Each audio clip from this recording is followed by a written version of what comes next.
ক্ষমতার দাপটে অন্ধ হয়ে পাবনার ঈশ্বরদী উপজেলার বিএনপি নেতা বীরু মোল্লা গুলি করে মেরে ফেলেন তারই চাচাতো ভাই জহুরুল মোল্লাকে। এই মামলায় তিনি প্রধান আসামি। তার বিষয়ে তথ্য জানাতে 23 ডিসেম্বর পাবনা পুলিশ সাংবাদিকদের ডেকে নেয়। সেখানে তুলে ধরা হয় রোমহর্ষক এই হত্যাকাণ্ডের বিবরণ। লিলি বিউটি সোপ, যার অ্যান্টি এজিং গুণ তারুণ্য ধরে রেখে ত্বকে করে উজ্জ্বল, তারুণ্যময় উজ্জ্বল ত্বকের জন্য। Remark. Rapid action battalion RAB Zahurul মোল্লাকে সিরাজগঞ্জ থেকে ধরে পাবনা পুলিশের হাতে তুলে দেয়। কয়েকদিন তাকে জিজ্ঞাসাবাদ করা হয়েছে। এই সেই জহুরুল মোল্লা। মধ্যবয়সী লোকটি বিবেক বুদ্ধি হারিয়ে আপন চাচাতো ভাইকে গুলি করে তার জীবন কেড়ে নিয়েছেন।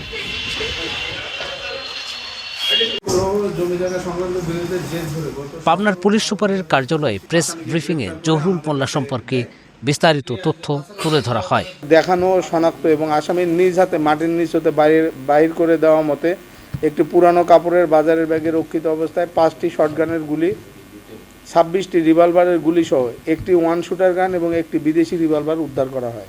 মামলাটা অত্যন্ত চাঞ্চল্যকর ছিল। আমরা নিজেরাও মামলাটাতে প্রথম থেকেই ঘটনাটা চাঞ্চল্যকর হয়, প্রথম থেকে আমরা কাজ করছিলাম। র্যাব আমাদের শুধুমাত্র আসামিটা অ্যারেস্ট করে দেয় গতকাল।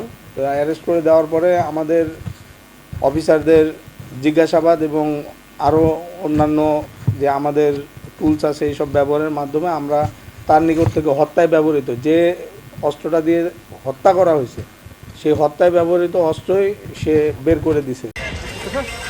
17 ডিসেম্বর ঈশ্বরদীর লক্ষ্মীকুণ্ডা ইউনিয়ন বিএনপির আহ্বায়ক বীরু মোল্লাকে গুলি করেন তার চাচাতো ভাই জহুরুল মোল্লা। এতে তার মৃত্যু হয়। জমির বিরোধ ও আধিপত্য বিস্তার নিয়ে দুই ভাইয়ের মধ্যে বিরোধ ছিল।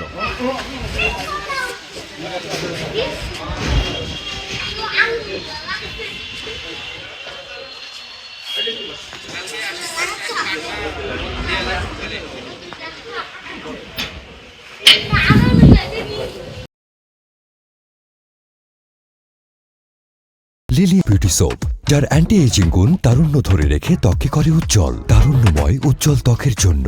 রিমার্ক।